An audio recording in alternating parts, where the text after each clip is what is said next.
Chicago immigration raids planned for Trump Day 2 begin.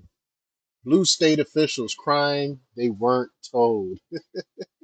This is hilarious to me because what are they talking about? They were told. That's the whole point of Trump getting elected.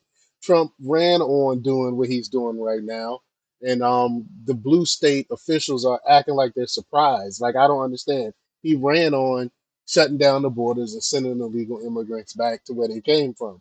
So now that they're doing it, he's doing it, they're acting shocked. I don't understand. I guess because for the first time ever, a politician is keeping up with his promises. I don't know. I don't know what's going on here. But we're gonna talk about it. We're gonna show some clips. But before we get started, go ahead and hit that like button. Share this out so we can get this information out there. Subscribe if you're not already a subscriber. And hit that alarm bell so you know when I'm putting out new stuff. Also, check out my link tree in the description. It has a link to my Patreon. That's where I talk about things that I can't talk about here. There's also a link to my Instagram and my X account. So follow me there as well. All right, so let's get into this news. Now, this comes from the Red State, and they report that remember last week when information leaked ahead of the incoming Trump administration's planned immigration raids in Chicago on day two, Tuesday? As I previously wrote, the journalist says President Trump's border czar, Tom Homan, wasn't having it, telling a legacy media member that it wouldn't slow down operations already in motion in sanctuary cities across the country. Well, there's some bad news for those in blue states and cities who were patting themselves on the back for thwarting the return of law and order via Trump 47. They are quickly learning that the Trump administration does what it promises to do. As the operations got underway, the Windy City on Sunday. The Justice Department announced Sunday it had begun multi-agency immigration enforcement operation in Chicago as the Trump administration sought to show it is quickly fulfilling a campaign promise to ramp up arrests and deportations. And I covered a few times already today on some of those arrests that's been being made. They are not playing around. I talked about it on the update, the wrap up today as well.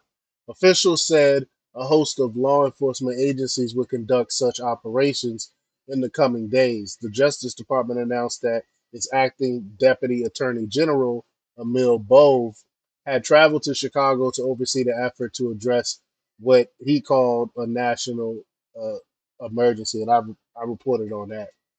And the forces pitching in both in Chicago and nationwide aren't limited to immigration and customs enforcement, ICE, with the DEA, FBI, BATF, and the U.S. Marshals all taking part. The entire federal government is at the disposal right now. In a statement, ICE weighed in with information on the enhanced targeted operations. They said Immigration and Customs Enforcement said in a statement that the federal agencies have stated enhanced target operations in Chicago to enforce U.S. immigration law and preserve public safety and national security by keeping potentially dangerous criminal aliens out of our communities. In their story linked above, the New York Times quoted several Illinois politicians and leaders, one of whom appeared on Sunday's show to virtue signal resistance uh, to press to President Trump stated policy. Sorry, y'all, I got something in my eye. Um, Governor J.B. Pritzker of Illinois said on CNN State of the Union on Sunday that his state would cooperate with federal authorities in deporting undocumented immigrants convicted of crimes or with pending deportation orders. But he emphasized the state law enforcement would not take part in targeted raids or profile people in the state who might be without documents. The report added that the governor's office confirmed they were not given advance notice of the arrest. The Chicago, I mean, why would you give them advance notice if they said they're not going to work with you anyway? You know what I'm saying? That what's the point of giving them advance notice? so they can tell the people that they're coming, that the feds are coming for them. I mean, what's the point of alerting them? The Chicago Police Department, through a spokesperson, doubled down its refusal to work with ICE. Says the spokesperson for the Chicago Police Department on Sunday reiterated that the department, in accordance with municipal code, does not document immigration status or share information with federal immigration authorities. I don't know why they wouldn't. Um, Check out the level of crime happening in Chicago at this hour. The scale of arrests in Chicago and elsewhere was unclear on Sunday. Local officials in Chicago said they had not been involved in the operations. I can't resist ending with this, also from Sunday, with Holman's most recent powerful interview with the legacy media on ABC News this week. Host Martha Raddatz attempted to shame him over Trump's day one executive order reauthorizing ICE to seek out illegals in or near schools, hospitals, churches. What do these people don't understand? We are not gonna go not check these places out because they're schools and hospitals. If you're illegal, you need to get out. That's is what's happening right now, and this is what the majority of the American people want. Legal immigrants want this. Majority of Americans want this. The only people that don't want this are the virtue signaling. Sorry, can't talk today. The virtue signaling media and the leftist progressives, which is a minority. But let's play this clip here. Talk about the arrests so far. Numbers released the first day were over 500, and there were reports that one was a suspected terrorist, others were gang members. Were all of the people who were arrested on day one, as far as you know, convicted criminals or those who had been arrested before? No. And let me explain that. There are collateral arrests. Where do the collateral arrests happen? Sanctuary cities. And this is important we understand that. Sanctuary cities lock us out of the jails.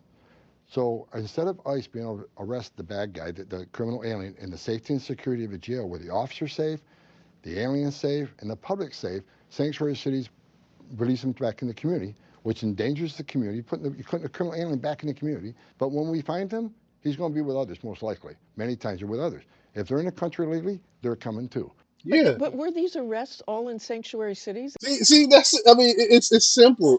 If they go there looking for someone else and they found another illegal person there, of course they're gonna take them in. They're not gonna ignore them and be like, "Well, we didn't come here for you, so we're just gonna take this person." No, you're here illegally too, so we're gonna take you too.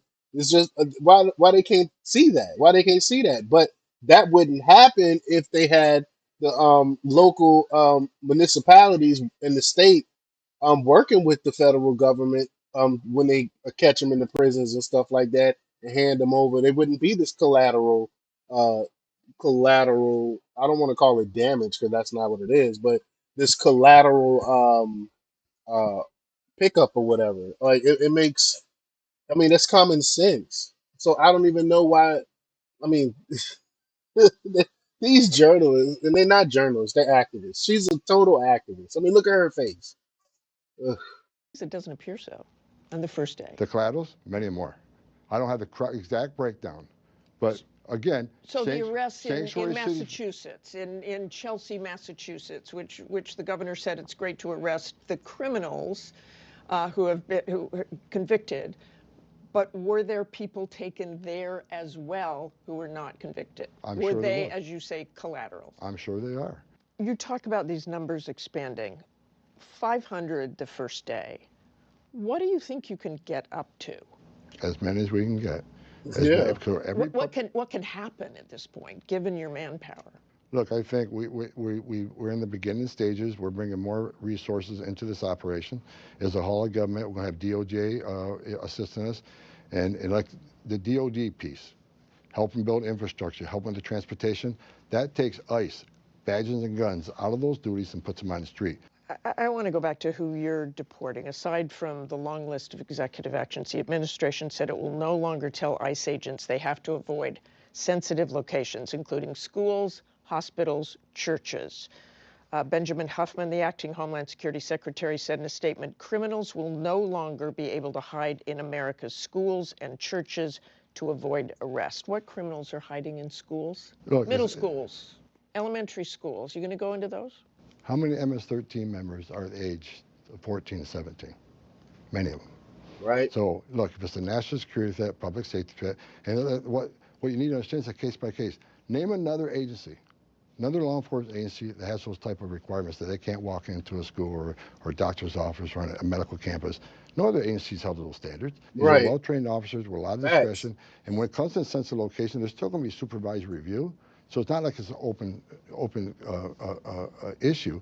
But ICE officers should have discretion to decide if a national security threat or a public safety threat's in one of these facilities, then there should be an option for them to make the arrest. But Yeah. someday you could go into those schools and grab people who are just in the country illegally. On a case-by-case basis, depending who they are, what the circumstances are. It's never a zero game. Yeah. I mean, these questions are dumb that she's asking. He didn't even flinch. He didn't even flinch and said, shooting back at a question, Radis, before answering it. I mean, how many MS-13 members are there ages 14 to 17? Many of them. That's true. So, I mean, how it is a great point. How are you going to restrict them from going into these places? Like, would you ask a regular cop to not go into if there's someone dangerous at the school, not to go into the school, not to go into church to handle these dangerous people? I mean, these people are ridiculous. The mainstream media and the leftists, what I mean by these people. It's crazy. But y'all let me know what y'all think about this. Leave your comments down below. Like, share, and subscribe. And check out jjthepsychotherapist.com for the latest in news. Until next time. Peace.